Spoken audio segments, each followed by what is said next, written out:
الخير، شلونكم حبايب؟ كل عام وانتم بخير. قاعدة ما شاء الله بالصحة والسلامة. اليوم قعدت من الصبح أنا وأختي، قلت خلي أسوي كاهي مال بيت أطيب وفطائر وصمون يعني هذا كهربائي بالبيت. وهاي الخبز التركي وطرسي كلش حلو، سويته أنا سابقا بالقناة، وحتى الكاهي يعني ناشرة طريقته بالقناة. هسه احنا ما بقى شي عندنا صراحة، أشوفكم الكاهي طلع من الفرن، وهسه الصمون قاعد أشتغل بيه. بعد شو نسوي؟ مثلا نسوي بيض ونحضر سفرة ريوق العيد، فخليكم معنا حتى تشوفون شو راح نحضر.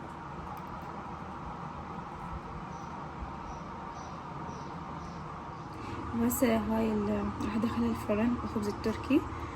خليتها يعني ورا ما شكلته خليته يختمر حتى ينطي حاجة من الداخل ويصير بيه مثل الهواء، يصير هشة. أنا هاي طريقتي بالمعجنات، يعني ما أدخل معجنات للفرن، يعني هو هذا السر هشاشة المعجنات وشون يصيرون هيجي قطنة. أول شي العجن 15 دقيقة إلى 12 دقيقة بالعجانة يتفاعل الجلوتين. وراها يعني مرحلة التخمير مرتين، مرة يعني لما العجينة كملت، وراها لما شكلتها. فهاي الوصفة تلقونها موجودة يعني بالقناة، بس كتبوا الخبز التركي أو تبحثون كلش للأخير راح تلقوها.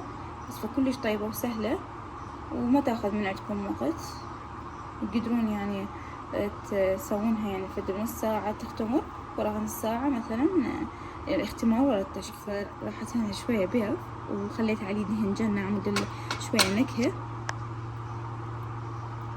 طبعا شوي على كيفي يعني أدهن بيه على مود ما تهبط.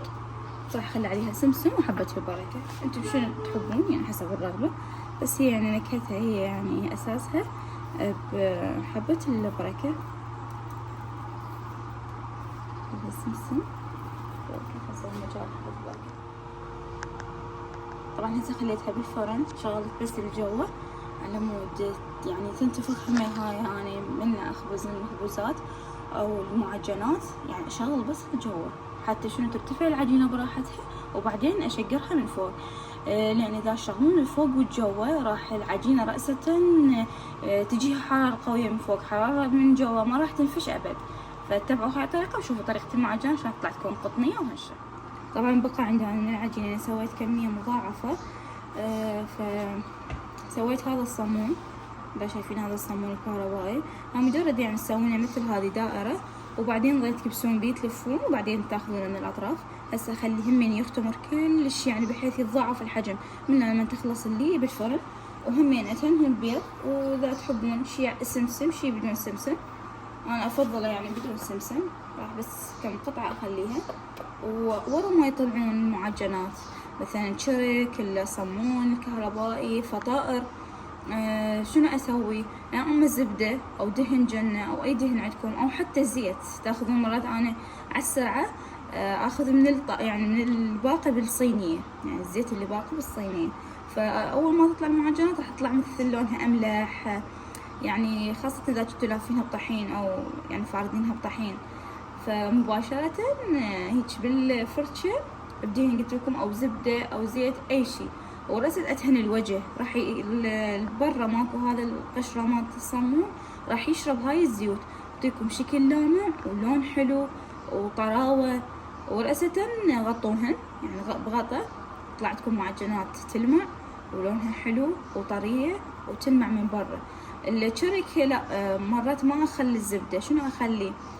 عندكم شيرة مثلا باقية بالثلاجة، هذا ما أسوي كمية تخلي بالثلاجة، أو عسل خففونه بشوية ماي مثلا، أو عسل وزبدة، وأدهن الوجه. شو يصير عندكم الشرك من برا راح تحسون بحلاوة، لأن هو الشرك مو ذيك الحلاوة، يعني ما أخلي لاني شكر هواي، فراح تشوفون إنه الشركاية من برا بيها حلاوة وتلمع. فهاي يعني أشياء بسيطة بس تغير من معجناتكم، تسوي معجنات فخمة ونفس اللي ناخذها من الأفران. فسووا هاي الطرق وهاي الأسرار، إن شاء الله طلعتكم معجنات كلش طيبة. خلينا نشوف. شوف بسم الله ما شاء الله طلعت من الفرن الهشاشة مالتها. شوف بس أنا خليت لها علاقة، جبت لها علاقة وغطا حتى البخار شوية يعركها وما يخليها تيابس. وخليت الصينية الثانية مالت الصمون هسه لكم اياها من بالفرن. شوفوا بعد ما تضاعف حجمهن شلون، هاي تضاعف حجمهن الا خليتهن بالفرن، يعني دهنتهن بيضة وخليتهن بالفرن. هنا أنا جهزت طماطة والفلفل ما سويته ناعم لأن ما يحبوه بالبيت، يعني بس رديت النكهة مالته فسويته كبار حتى يقدر أشيله، يعني أشوفه أشيله، فبين ما يقعدون أهلي أخلي عليه بيض. طبعا حبايبي هذه النتيجة، يعني طلع جدا منفوش ومقرمش. هذه شوية تحضيرات، هذا الكاهي بعد ما صبينا القطر عادي، منتظرين المخلمة تكمل والبيض.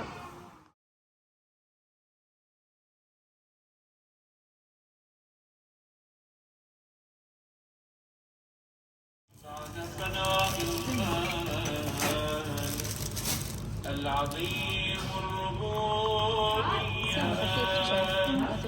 إذا حطيناه عندي جميلات اللي هنا والله وديت عشان تنجحين السادس.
كله محشي.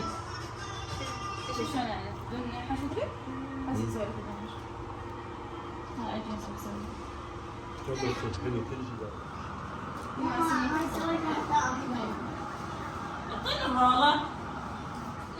طبعا هنا جينا البيت خالتي وعايدناهم، منتظرين زوجة تخلص.